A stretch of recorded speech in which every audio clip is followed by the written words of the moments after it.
Señores, buenas noches. Esto es Luis Novarecio Entrevista. Esta noche no vamos a hablar de la coyuntura más inmediata. No vamos a hablar de Mauricio Macri, ni de Hugo Moyano. No nos vamos a ocupar del paro, de las consecuencias, de las paritarias.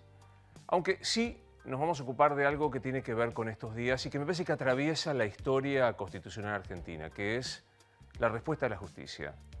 Hoy vamos a hablar de Alberto Nisman. Por primera vez en la tele, en un estudio de televisión, va a estar sentada enseguida con nosotros Viviana Fein, la fiscal que instruyó desde la hora cero la investigación para saber qué había pasado. Yo quiero agradecer especialmente la presencia de la doctora Fein. Sé que no es afecta a las cámaras de televisión, vos sabés que ya se acogió a la jubilación, especialmente a su abogado, el doctor Simonetti, porque tengo la impresión que en el caso de Alberto Nisman, como en tantos otros, funciona algo que en la Argentina me parece que no es bueno. Y es, yo creo que lo mataron, yo creo que se suicidó. La justicia no es un acto de fe. La justicia no es lo que vos o cualquiera de nosotros creemos. Es lo que se demuestra en un proceso que tiene debidas garantías, que tiene que aportar pruebas y que para afirmar una u otra hipótesis debe ser demostrado en el proceso y no en otro lugar. Es inevitable que el caso de Alberto Nisman haya tomado la dimensión mediática que tomó y me atrevo a decir que nosotros, y me incluyo primero como responsable a la cabeza para no parecer que estoy juzgando a nadie, hicimos una suerte de juicio paralelo. La justicia tiene muchísimas falencias en cuanto a la estructura, en cuanto a cómo funciona. Casi nunca lo he hecho en estos reportajes, pero yo creo que en el caso de la doctora Viviana Fein se utilizó una suerte de posición para inhabilitar su investigación. Y yo puedo o no coincidir con ella, pero tengo un respeto profesional especial y personal. ¿Puede estar equivocada? No lo sé. No hago justicia, no soy el órgano de revisión de ella, no soy la Cámara, ni mucho menos el juez que tiene que intervenir. Pero lo que intentamos esta noche no es hacer un juicio paralelo.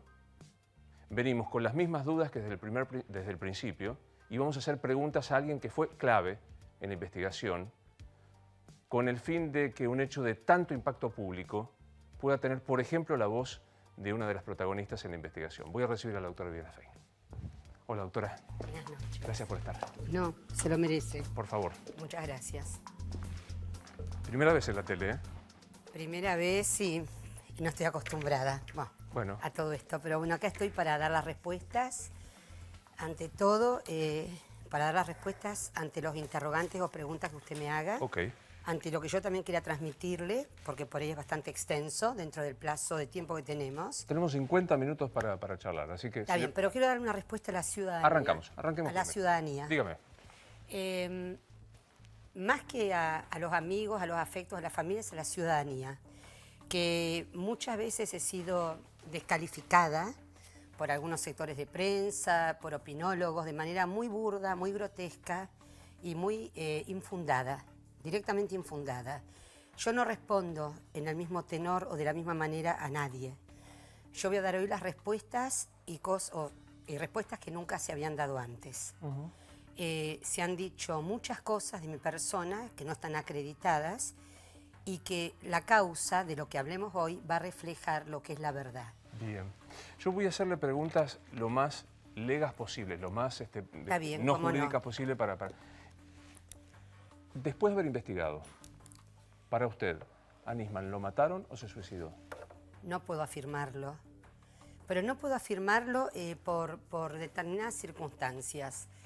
Durante toda la instrucción, la causa estuvo bajo mi órbita 11 meses, nada más que 11 de los 2 años que tramitó. A los 11 meses reasumió el juzgado 25, la doctora Palmaguini.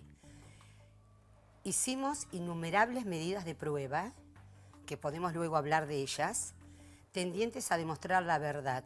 Cualquiera de las 3 hipótesis es la verdad. Un suicidio, una inducción o un homicidio. Y sobre la verdad construir un dictamen, llegado la oportunidad o el caso. No pude elaborar un dictamen. Muchos pensaron por qué la doctora Fein no cerró la causa, no elaboró un dictamen. Porque quedaban respuestas pendientes que todavía no llegaron, como los emails de Estados Unidos, de los correos privados del doctor Nisman, de las cuentas de correo, porque yo pedí un allanamiento en el mes de noviembre del año 2015 al juzgado en la localidad de Paraná, Entre Ríos, que después me puede preguntar. porque había que resolver cuestionamientos pendientes y no es prolijo, no era prolijo siendo yo magistrada y tampoco era en tiempo oportuno, hubiese sido prematuro, enrolarme en una teoría. Pero digo, de las tres hipótesis que usted manejó, ¿alguna se acerca? ¿Había más probanza porque fuera un homicidio, una inducción o un suicidio? Lo único que puedo decir que de las tres hipótesis no había ninguna prueba certera, precisa y contundente durante el lapso que tuve la causa y luego el juzgado 25, que tuviéramos una prueba contundente de homicidio. No había ninguna prueba. No, contundente y precisa, no. No. Buscando pruebas contundentes.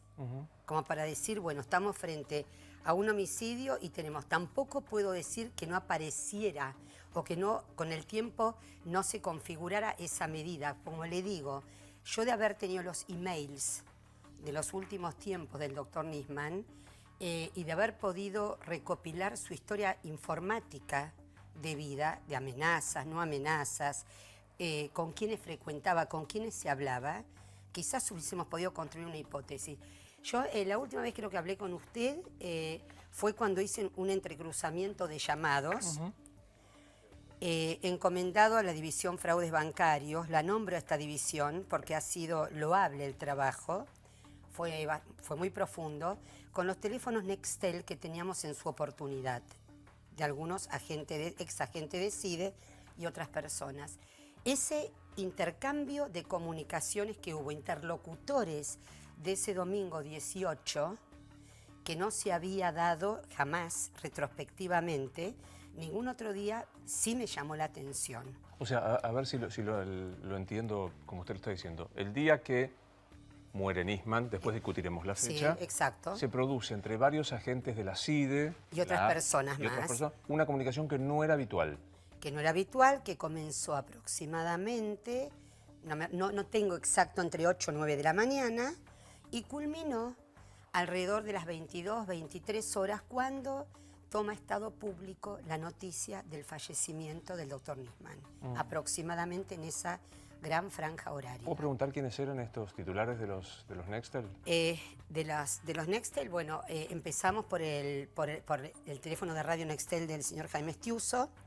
A partir de ahí empezamos a obtener las intercomunicaciones con el señor Massino, el señor Pocino, el señor Milani, y de ahí en más otras personas, era un grupo de personas que hablaban entre sí. Si lo que usted está relatando es que esa noche, ese día... Hablaron entre todos... Milani, Pocino, Estiuso y Massino, y no era habitual que pasara eso. Y Mena, o sea, hay varios.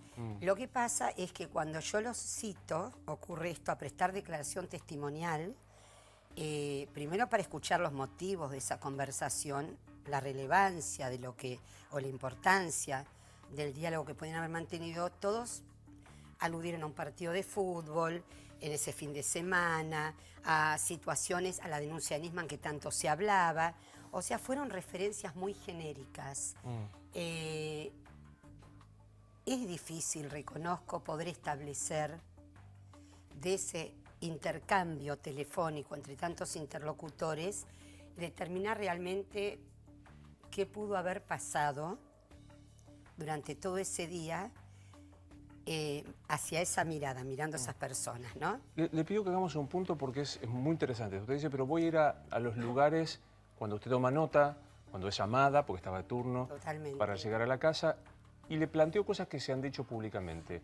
Cuando llegó la doctora Fein, antes Bernie había limpiado la escena del digo crimen en términos bien penales, la escena de la muerte. Bueno, yo ahí contesto. Primero que describan qué es limpiar. Porque si hablamos de contaminar, que hablaron también contaminar o limpiar, es alterar la esencia de las cosas que hay, destruir, provocar un daño. Cuando yo llego al lugar del hecho, primero llego porque recibo el llamado telefónico a las 00:20 de la madrugada de mi secretario que fue notificado del hecho. Previamente acepta la competencia al juzgado. Esto lo aclaro porque han dicho a Fein le tocó porque era más conveniente la Fiscalía de Fein que una federal. También se habló en su momento de conveniencias. Nosotros no elegimos los turnos, están predeterminados. Entonces, el juez acepta la competencia, no la doctora Fein. El juez se apersona al lugar. Cuando yo llego con su secretario, con Otto Ordonarini, secretario del 25, porque el juez no es del 25, subrogaba. Estaba subrogando por un día.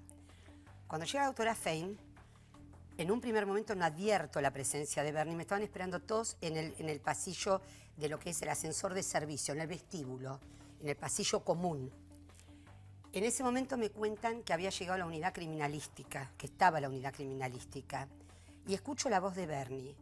Yo entiendo, primero, que Bernie, desde que yo llegué, no antes, desde que yo llegué, estuvo en todo momento atrás mío. Es un secretario de seguridad, no era un vecino de Le Parc, un vecino más de Le Parc. Él podía, como en todos los hechos de Estado público a los que concurrió, no es al primero, cualquiera que lee... Ángeles Rawson. Sí, Ángeles Rawson estuvo en la fiscalía. Cualquiera que lee la historia o el historial de la trayectoria de Bernie va a ver los lugares que estuvo, las causas en las que participó o dio su apoyo logístico. Yo entendí que era una colaboración de él, porque es un secretario de Fuerza de Seguridad. Y a tal punto lo entendí que él vino siempre, en todo momento, ahora vamos a hablar del procedimiento, caminando atrás mío y después de una hora se retiró. Hora y fracción. La mamá del doctor Nisman, la señora Sara Garfunkel, que fue la garante mayor del lugar, porque al permanecer se constituye en garante de un procedimiento, es la que bajo juramento de ley dijo: nadie entró al baño hasta la llegada de Fein y del juzgado. Eso está en el expediente. La madre del doctor... Está en declaración testimonial. Yo les quiero explicar algo, doctor Novarecio. Nosotros como magistrados en función, yo estoy retirada, pero igualmente nos faltó la verdad. Los abogados pueden decir lo que quieran porque hacen a los derechos de su parte, de su cliente. Pero nosotros tenemos la obligación de no faltar a la verdad, por la ética, por principios y por los tribunales de ética. De decir lo que está en la causa. Lo que no está, no debemos mencionarlo. Y mentir no debemos. Esa es mi forma de actuar. La señora Sara Garfunkel, bajo juramento de ley, dijo a preguntas y frente a las partes, siempre frente a querella y a defensa, dijo: nunca entró nadie al baño hasta la llegada de Fein y del juzgado, de la fiscal y del juez. ¿Qué le dijo la señora Garfunkel a usted cuando llegó? No, le di el pésame, no me dijo nada. Yo lo primero que hice es acercarme a decir que lamentaba, bueno, es terrible tener que darle el pésame a quien pierde a un hijo y sobrevive a un hijo. Le dije eso y se quedó tranquila, me lo agradeció. De hecho, voy a destacar un gesto loable de Sara Garfunkel. Cuando murió mi madre también me dio el pésame a mí. También se dijo, había mucha gente, había más de 30 personas, la doctora Fein permitió que hubiese 30 personas, pisotearon la escena, pisaron... No, bueno. Este es un tema del que sí quiero hablar y bien y bastante. Se ha dicho de mí no que pisé, chancleteé la sangre. O sea, se han manejado conmigo de una forma tan grotesca que a veces no entiendo el porqué. No lo entiendo. Cuando llego y me encuentro con la unidad criminalística, lo que nadie habla, porque mostraron un video en televisión, no voy a nombrar el programa ni el periodista, mostraron un video que estaba editado, que no lo muestran de la hora 1 o la hora 0, como quien diría, del primer segundo. Encuentro una unidad criminalística que viene dotada de 11 personas. El jefe de servicio, que es el que levantó las huellas del departamento, los rastros papilares, lo digo acá públicamente, es abogado, licenciado en criminalística y calígrafo público nacional. No es un lego y tiene años de servicio. Ese es el jefe era el jefe de servicio en esa oportunidad, porque cambian, rotan. En la unidad criminalística viene el personal que yo necesito: laboratorio químico, médica legista, balística y papiloscopía. Por otro lado, el juzgado convocó a gente de la Policía Federal, quienes eran División Homicidios y Apoyo Tecnológico. Muchos no saben lo que es apoyo tecnológico. Es la división que hoy es cibercrimen en la ciudad, que revisa computadoras. Todo eso suma unas 30 personas. Todo eso suma, pero no entraron las 30. Los primeros que entran conmigo son el levantamiento de rastros papiloscópicos, o sea, huellas, porque tiene que hacerlo desde la puerta de servicio en más, el jefe de servicio en ese momento, y entra el video operador y fotografía, 2 personas que van filmando desde la entrada del departamento hasta el baño todo el piso y el contorno del piso para demostrar que no hay ni una mancha de sangre, y ningún objeto, pisada o rastro extraño que pudiese denotar o presentar una inquietud para nosotros. Eso no se vio. No, no existió, no se vio, no está en el video. No, pero digo, el video completo no se vio una parte dentro del No baño. lo mostraron. Cuando llegamos al baño, que no entro al baño, pues está filmación, video operador y fotografía, tienen que empujar la puerta, una pequeña abertura hicieron porque presionaba la cabeza del doctor Nisman contra la puerta. O sea, la cabeza del doctor Nisman estaba... Doblada y presionando hacia un costado y presionando la puerta. Para entrar tuvieron que haber empujado. Una pequeña fuerza, para graficar un pequeño esfuerzo o fuerza. Pero abrieron una pequeña abertura que entrara la filmadora y la máquina de fotos. Sacaron fotos y filmación de todo el baño sin presencia humana, el lugar donde yacía el cuerpo del doctor Nisman, todos los patrones de manchas de sangre, todo el vanitorio, todo en su estructura completa el baño, y eso se hace para fijar imagen y salvaguardar el lugar. ¿Usted ingresó? Con posterioridad. ¿Pudo ver? Digamos, se asomó, no sé, no quiero usar la palabra asomó porque es fea, pero ¿usted constató por esa pequeña abertura lo que estaba adentro? Yo cuando se retira videofilmación y nos ceden el paso y esa abertura se hace un poco más grande para pasar mi cuerpo de costado, hago pasar en ese momento recién a la médico legista, que ese es un dato que hoy le voy a dar, al personal de laboratorio químico y al personal de balística por el arma que estaba en el lugar. Entonces, cuando entran ellos, convoco a un testigo presencial que se ubica en el baño para observar todo el quehacer. Los testigos presenciales, todos, que fueron muchos porque iban rotando, ya declararon ante el juzgado del doctor Ercolini y ya dijeron que no observaron ninguna irregularidad. Todos los testigos de actuación que estuvieron toda esa noche y madrugada. Usted puede, digamos, usted está contando lo que hizo desde que llegó. Total, y le puedo abreviar. Fue escalonada la entrada, no fueron que... Los que estábamos presentes, sí, en forma permanente, éramos 5 autoridades judiciales. ¿Usted puede garantizar que antes de que usted ingresara no haya ingresado nadie a ese baño para alterar la escena de lo que se encontró? Yo debo creer en las palabras de la señora Garfunkel primero. Si no, no sé en dónde estaríamos parados. No puedo dudar de las palabras de la madre de Alberto Nisman. Porque antes ingresó la emergencia privada. Sí, pero miró desde la puerta. Nunca ingresó al baño. Y eso está declarado en la causa. O sea, la mamá dijo, nadie ingresó. Nadie ingresó. Y aparte hay un detalle fundamental para pensar que nadie pisó la sangre o ingresó.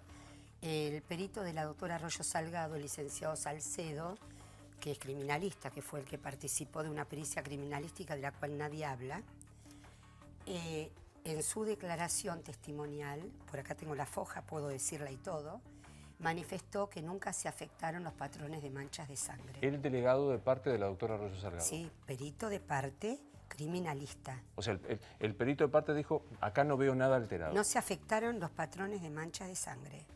Eso sirvió para hacer la pericia criminalística. Porque un baño que está bien conservado en cuanto a los patrones o manchas va a permitir a cada perito de su perspectiva establecer cómo se encontraba Nisman al momento del disparo. Se achacó que en la tarea que usted estaba allí no hacía, porque había expertos, se limpió mal el arma, se colocaron los proyectiles sobre el bidet y esto se hizo perder... Se colocó el cargador, creo, sobre el bidet, si no me equivoco. Cuando primero no se limpió el arma, porque la sangre fue despejada, no es que agarraron un trapo y limpiaron el arma, se despejó sangre para ver la numeración, el calibre y la marca. Siempre se hace, porque de lo contrario no se sabe qué arma estamos mandando. En ese momento al laboratorio químico iba. La perito del laboratorio químico que recibe el arma declaró en la causa, también bajo juramento de ley, y señaló que el arma vino del otro lado tapada de sangre. Pueden tener acceso de pedirlo a la causa. Esto es verdad.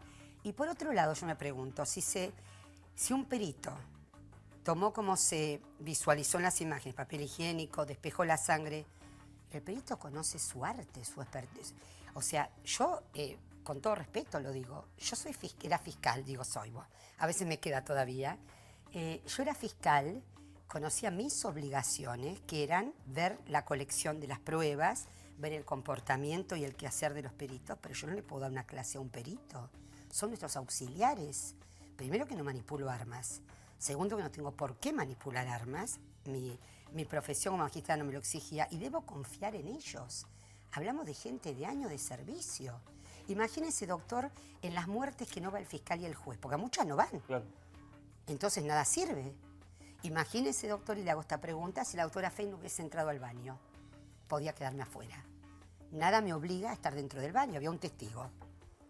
Entonces, si el perito obró como obró, entiendo que su técnica la puede explicar, que debe explicarla él, y la debe haber conocido bien. Hay una frase que usted utiliza en una de las conferencias que eran abrumadoras de periodistas, que es lamentablemente, lamentablemente no encontramos pólvora en las manos del doctor Nisman. Sí.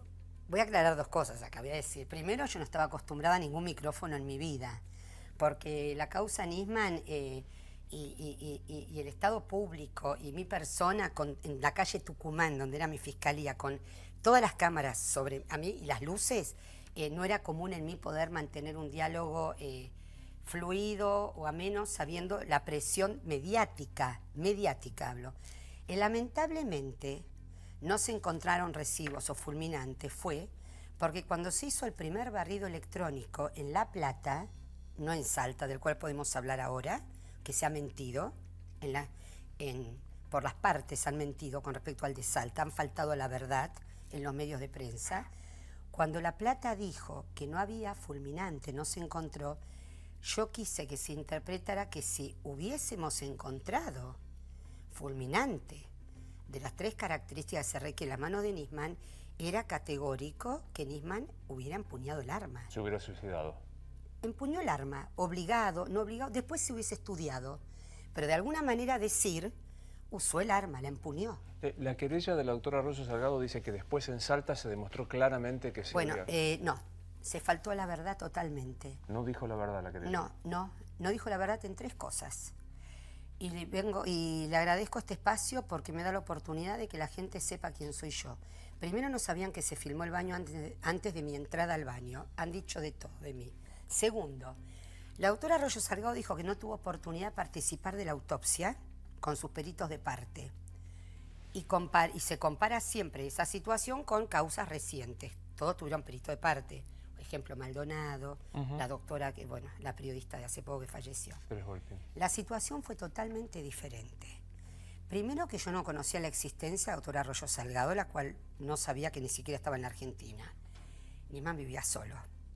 Segundo, que ella habló por teléfono esa noche y tomó conocimiento de la muerte a las 23 horas por una secretaria del doctor Nisman que estaba en la puerta de las Torres Le Parc, la doctora Soledad Castro. La declaración de la doctora Soledad Castro, yo por eso soy totalmente fojas 351 del expediente, dice, me comuniqué habló varias veces con ella ese día, 2 o 3 veces, me comuniqué, le transmití del fallecimiento porque es lo que se comentaba abajo, que se escuchaba, no es que estaba confirmado, se escuchaba. La doctora Arroyo Salgado sabía que la madre de Nisman tenía el teléfono a la señora Garfunkel. Podría no saber que estaba en el departamento, pero sí sabía que tenía conocimiento de que su hijo seguramente había fallecido. Más que evidente, si es la madre. A mí nadie me transmitió absolutamente nada. Hubo muchas formas de hacerme llegar. Y yo lo digo esto, ya de corazón lo digo, porque en mi vida me he negado a pretensiones de las partes, ni lo hubiese hecho.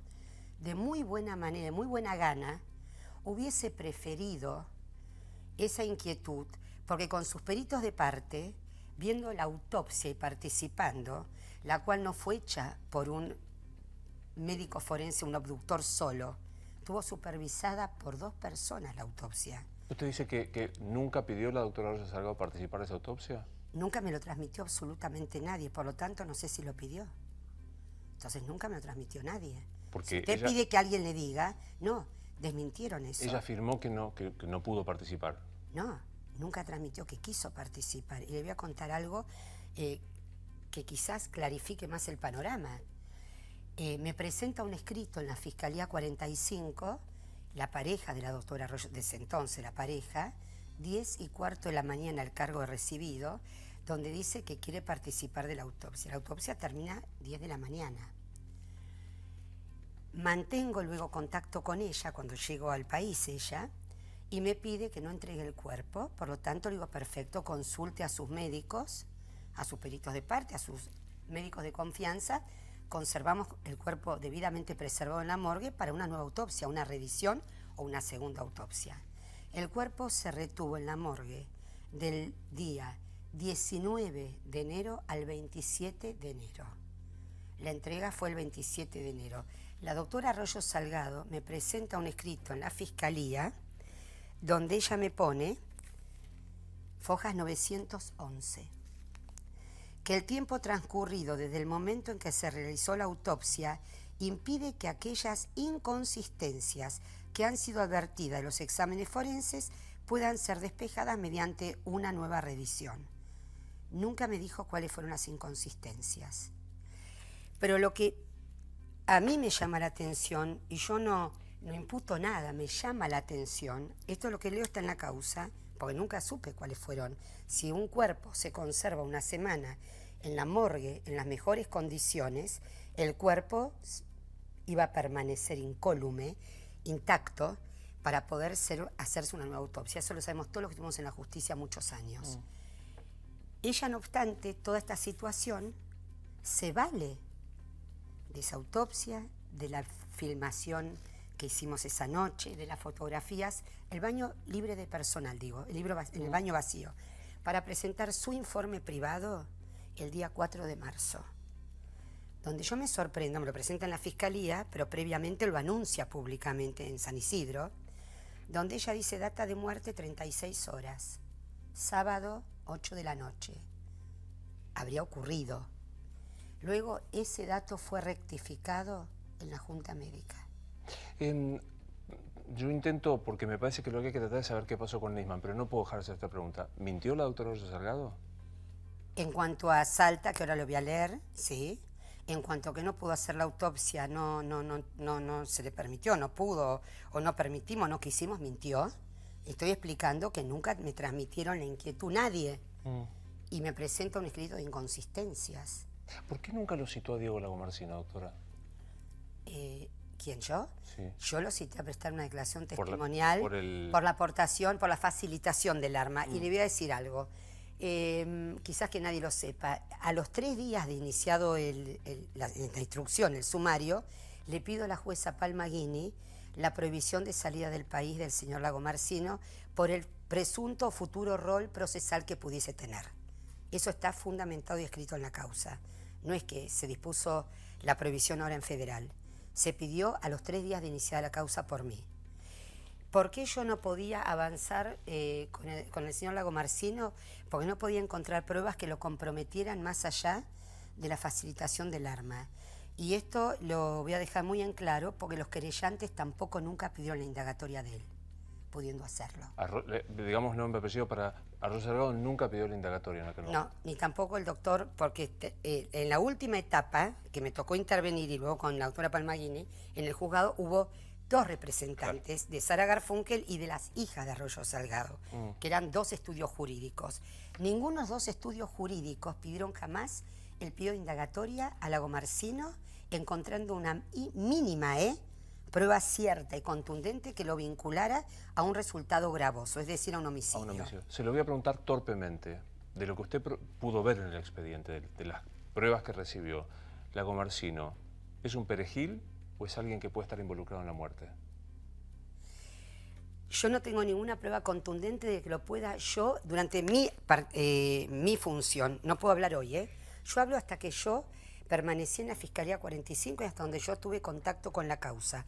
Porque yo no vengo ni a hacer una crítica de otros jueces que tienen la causa, que sabrán lo que hacen, entiendo yo así, pero no había ninguna prueba que lo comprometiera con el homicidio en esa época. No solo yo, no lo sugirió la Cámara, no lo vio la juez que tuvo la causa 1 año bajo su órbita. No lo pidieron los querellantes.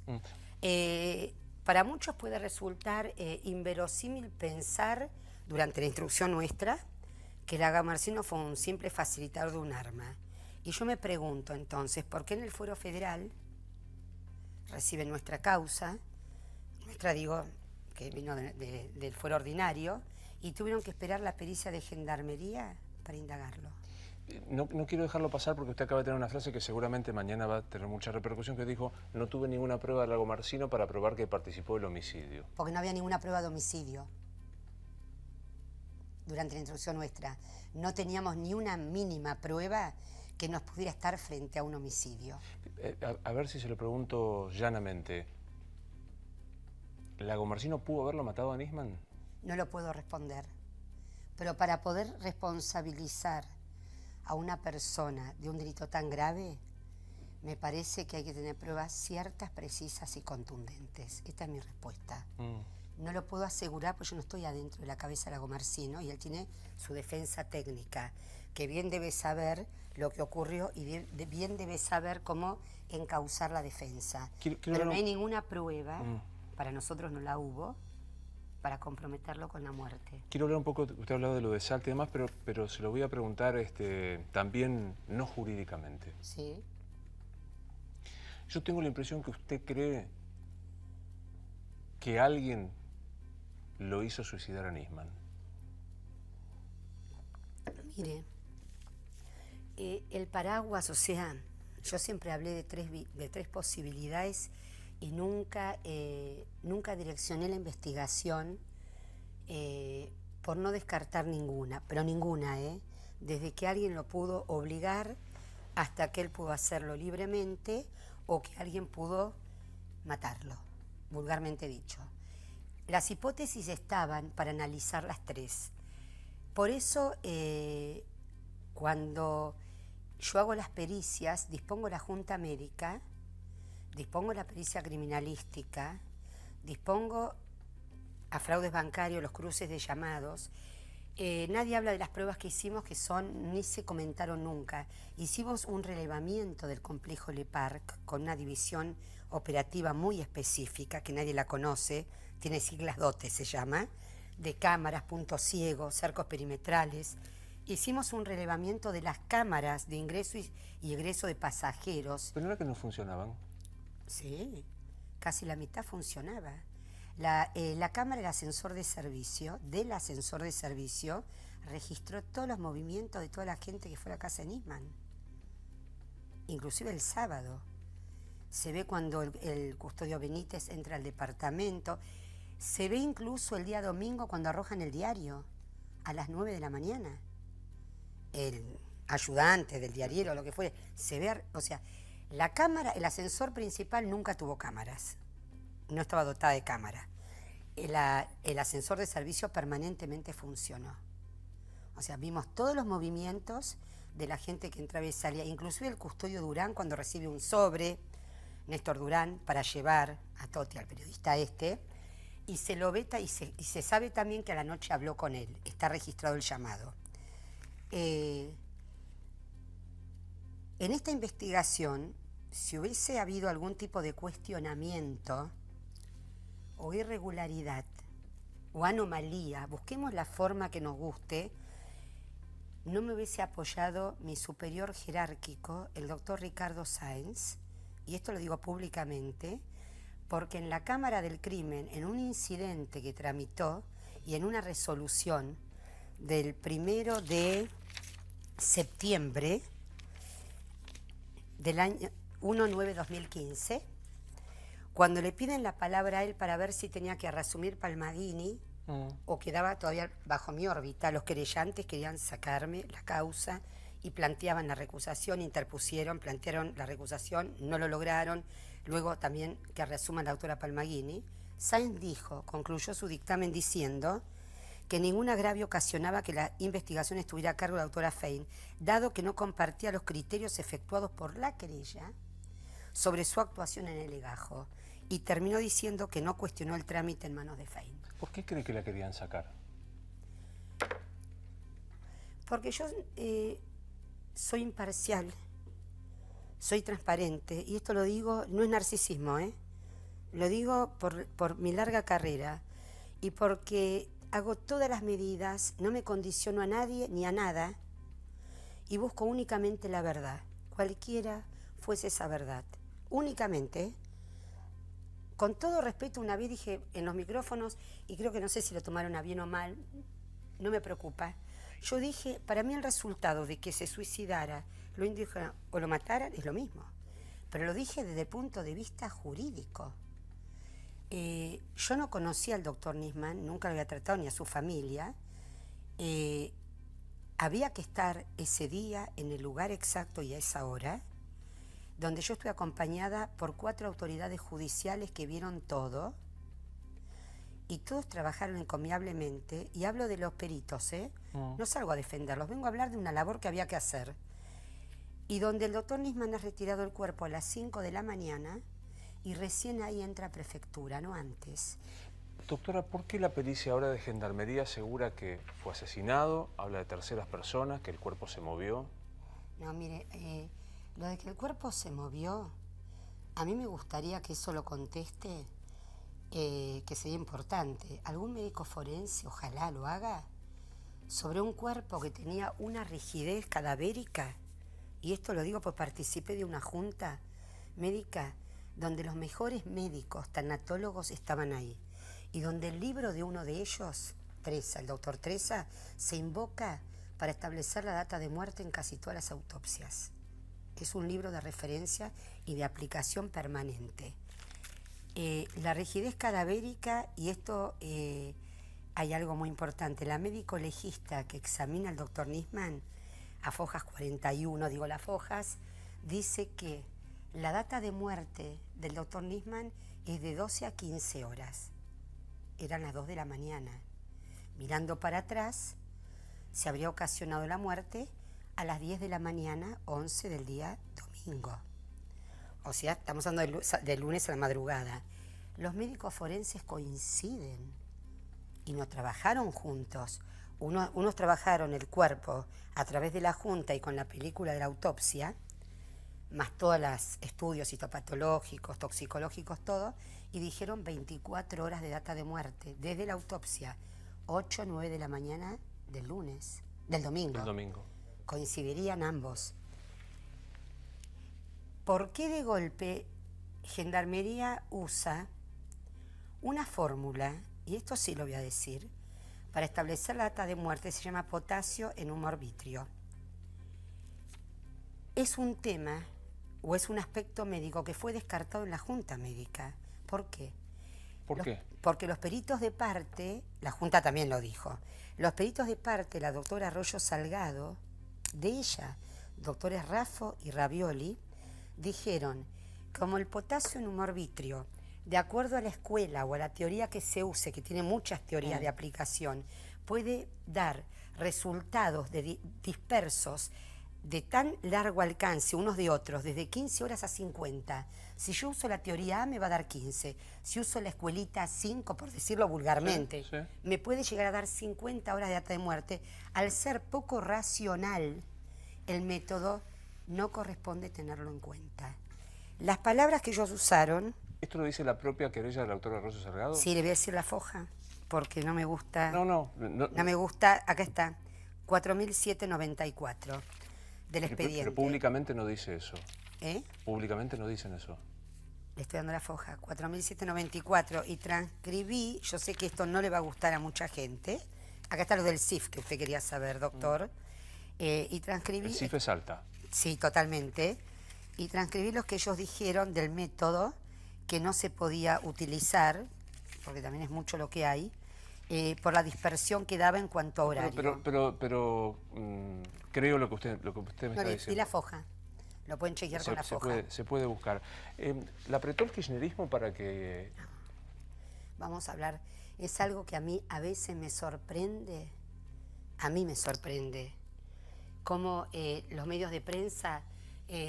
primero que yo no fui nombrada en la época del kirchnerismo fiscal, ni mucho menos, ni no le debo ninguna vela a ningún santo en mi vida. Gracias a Dios. Si lo hubiesen hecho, lo hubiese denunciado. Pues yo no soy persona que negocie nada en mi vida. Y esto lo mantuve y lo sostuve hasta el último día de mi función. He dicho públicamente un día muy enojada en la calle que a mí no me manipulen de ningún lado, ni de uno ni de otro, políticamente, ni oficialismo ni oposición, porque yo no estoy en un juego político. Mi función era fiscal e investigar, no hacer política. Y de hecho, todos los que me conocen de mi fuero saben que jamás me he manejado en la política, ni lo haría hoy, ni lo haría hoy. La versión de que fue asesinado y que se alteró la escena del crimen, la pone a usted, bueno, hoy de hecho usted está enfrentando una causa judicial, acaba de recusar el juez. Sí, lo acabo de recusar, ayer presenté la recusación. Y el juez, me parece en el día de hoy, que corrió vista a una de las partes y en las recusaciones no se debe correr vista. Pero bueno, eso es un tema técnico. Un tema técnico, ¿no? Pero digo, algunos dicen, no sabía, no estaba a la altura de las circunstancias, y otros dicen, lo hizo deliberadamente para encubrir el homicidio. ¿Qué tiene para decir? No le digo a los que lo decían, sino a la ciudadanía. Bueno, mire, a la ciudadanía le digo, primero para encubrir lo que no sabíamos que había, primero. Yo no puedo encubrir algo que no conozco, que llego a un lugar y no conozco ni cómo estaba el cuerpo, ni dónde estaba el cuerpo. No conocía a nadie de las personas que estaban en ese medio esperándome, absolutamente a nadie, y para eso se pueden chequear los teléfonos, y de hecho se han chequeado. A nadie, ni del Poder Ejecutivo, ni del Legislativo, a nadie. No conocía el entorno del doctor Nisman, que nunca lo conocí en mi vida. Entonces, no se puede simular lo que no se califica. Si yo hubiese hecho un dictamen calificando el hecho como suicidio y pidiendo un archivo, hubiesen dicho, la doctora se enroló en la hipótesis, planchó, discúlpeme el término, planchó, cerró la causa. Yo trabajé 45 cuerpos. Instrumentamos con mi secretario y el equipo que me acompañó de mi fiscalía, no gente ajena, con medidas y pericias que quizás no conformaron la querella, porque los resultados para ello no era la esperada. Porque hay una resolución del juzgado cuando la querella plantea que reasuma justamente el juzgado de lo que hablamos de hace un rato, donde la propia juez o el juzgado ataca la querella y dice que los que direccionaron la investigación fueron ellos. Está en un párrafo de la resolución.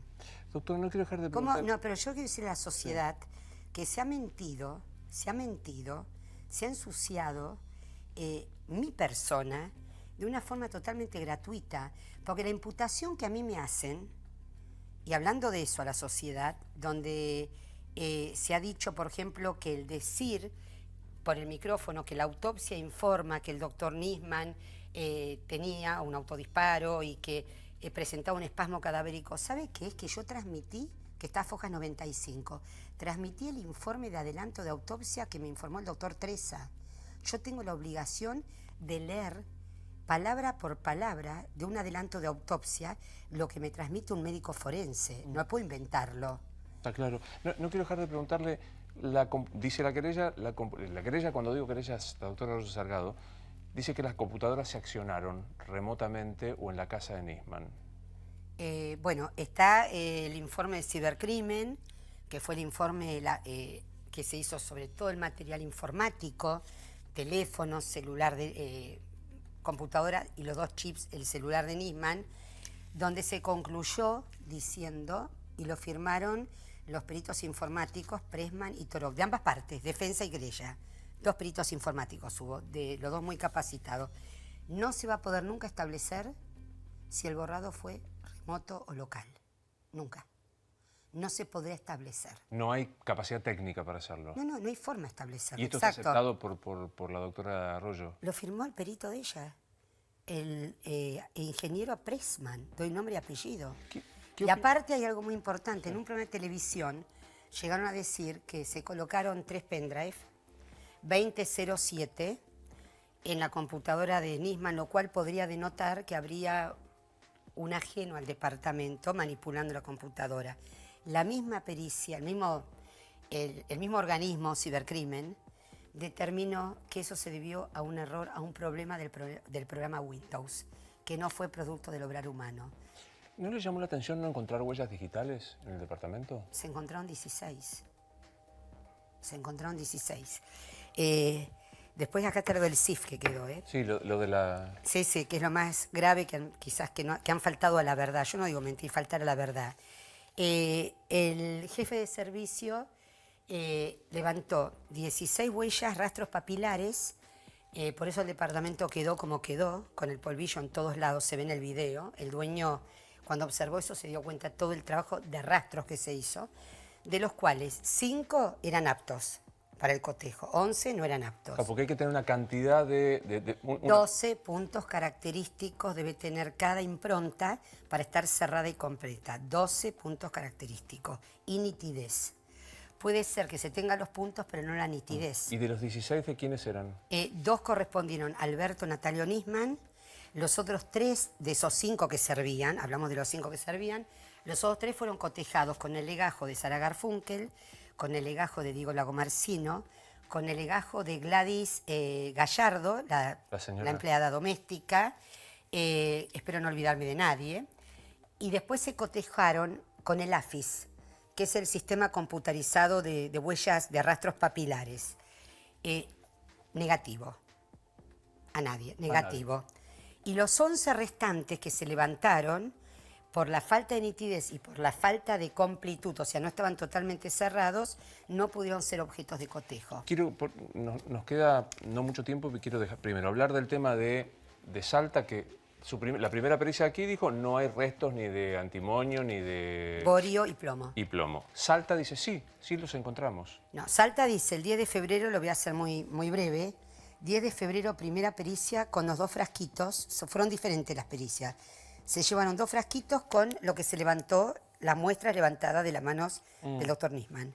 Se dijo, sobre las muestras analizadas se hallaron partículas consistentes, no 13, con residuos de disparo, las que son definidas como aquellas que pueden estar asociadas con la descarga de un arma, pero no estaban las 3, pero también podrían originarse a partir de otras fuentes no relacionadas con una deflagración de armas, es decir, fuegos artificiales.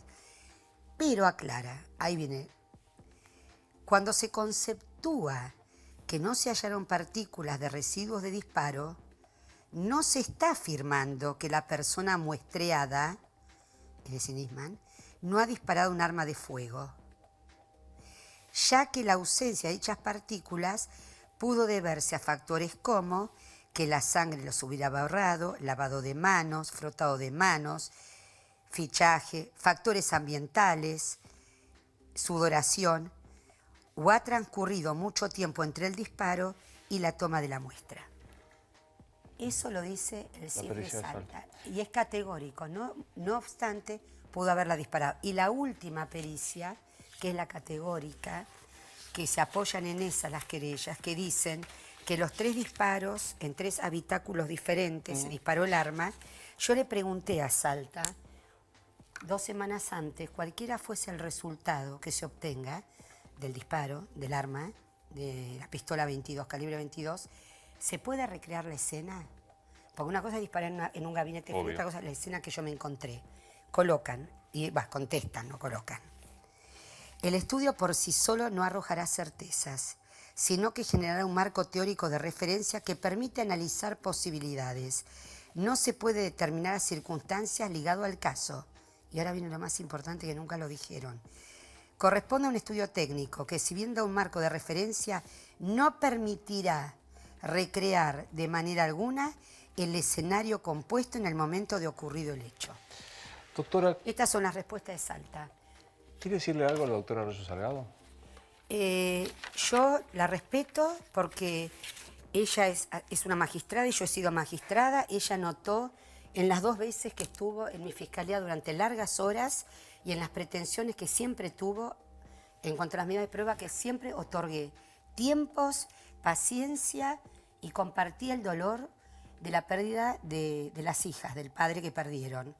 Pero no me gustan a mí las mentiras y a mí me han ensuciado gratuitamente. Yo me he tenido que bancar, vulgarmente dicho, muchas felicitaciones, muchas muestras de cariño en la calle de vecinos, y también me tuve que bancar malos tragos de algunas personas en la vía pública por esta cantidad de mentiras de un conjunto de personas, y de la prensa también, de algunos sectores, no solo le digo a ella, de sectores de la prensa que sin conocer la causa fueron todos opinólogos. Pero nadie vio que hubo un video, nadie habla de los peritos, nadie da clases. Todos saben todo y nadie tiene un título habilitante, que es lo más grave. Tengo que hacer esta Le tengo que decir a la doctora Arroyo Salgado que yo no quería llegar a esta instancia, a hablar, a decir que han mentido y a demostrar todo sobre papeles. Lo que sí le pido a la doctora Arroyo Salgado, a los abogados o a cualquiera que quiera hablar de mí, que quiera replicar todo esto, o que quiera contar su versión, que lo haga documentándolo, por favor, que lo muestren en papeles. Doctora Fein, ¿lo mataron? Que lo decida la justicia, pero con la verdad. Es lo único que le pido al juez Ercolini y se lo pido también que lo sepa la sociedad. Que si lo mataron y encuentran el responsable y lo ven, pero que se ajuste a la verdad. Únicamente a la absoluta verdad, no a manipulaciones ni a mentiras, a la verdad. ¿Cree en Dios? Sí, totalmente creo en Dios, totalmente. Y porque creía en Dios me mantuve con la fortaleza que tengo hasta hoy, y porque creí en Dios y perdí a mi madre durante la causa Nisman, seguí adelante con mucha fuerza y la entendí no como un desafío a la causa, como una causa más, en cuanto a la importancia, digo, más porque hay mucha gente en N que requiere el mismo servicio, buscando únicamente la verdad absoluta, pero sin manipulaciones, sin intereses y sin mentiras. Yo creo que quizás mucha gente no tenga la conciencia en paz. Yo puedo decir ante Dios que tengo mi conciencia en paz. Totalmente. No importa cuál es ya, pero al menos quiero quedarme con la convicción de que usted está íntimamente convencida de qué pasó. Yo íntimamente convencida estoy que durante mi actuación y hasta el momento que la causa va al fuero federal, lo que haga la justicia federal escapa a mi obrar. No había ninguna prueba contundente, concreta y precisa de un acto homicida, mientras estuvo en la justicia de instrucción. Y hoy relaté todo lo que hay, como pude, y mucho más, de la Junta Médica brillante. Nunca entendí, no entiendo por qué, si el juzgado 25 dispuso la pericia de gendarmería con los médicos forenses, con la participación de médicos forenses, en federal no se hizo, ni se los consultó. Nunca entendí, lo digo como es magistrada, que estaba obligada a hacerlo, que si tengo una pericia que me dice B y tengo una junta médica de grandes profesionales que me dijeron A, ¿debo hacer una tercera pericia? ¿O debo por lo menos escuchar a esos médicos forenses para fundamentar sus conclusiones? No me puedo quedar a ciegas con una pericia. ¿Hay algo que no le pregunté que quiere que le pregunte o quiere decir? No, me preguntó todo. Y estoy más que contenta, más que tranquila y feliz de haber podido darle todas las respuestas que quiso saber de mí. Amé a la justicia, amé mi función, puse toda mi pasión y la única que espero es que haya honestidad. No, esto no fue ni una defensa técnica ni una acusación pública. Esto fue mi imagen ante la ciudadanía. El resto escapa a lo que yo pueda esperar. Háblele al ciudadano a pie que no es abogado, que no entiende pericia, dice, para mí que lo mataron a Nisman. Háblele desde el corazón y no desde el código. Bueno, desde el corazón le digo que yo para poder, si yo tuviese tenido que acusar a alguien de homicidio, cualquiera sea el nombre y apellido de la persona, yo hablo como ciudadana y como ex magistrada, tenía que sentirme obligada a encontrar las pruebas para tener mi conciencia en paz de que esa persona era el autor de un hecho. Yo creo que la justicia se construye sobre evidencias. Entiendo así que se construye sobre evidencias. Se construye con total honestidad y transparencia, despejado de total tipo de intereses políticos y económicos, de todo tipo de intereses. Los que buscamos la verdad y somos honestos a veces no conformamos a lo que esperan otras partes. No conformamos o no les servimos a los intereses de otras partes. Esto fue manifestado en la causa por el juzgado, no lo invento yo. Entonces le digo al ciudadano que bueno, que cuando a mí me dicen a Nisman en la calle, hablando con la gente, para mí lo mataron, siempre digo, en la sociedad puede haber dos miradas, yo la respeto totalmente, porque cada uno puede tener la idea, la apreciación o el sentir que le parezca. Dentro del expediente no, Dentro del expediente debemos tener todos una misma mirada, mirar lo que hay, ajustarnos a eso y respetar la letra de lo que es en esa causa. Ha sido muy amable, le agradezco mucho, doctora. No, le agradezco a usted el espacio que me brindó, Por favor. doctor. Esto es Luis Novarecio Entrevista, hasta mañana.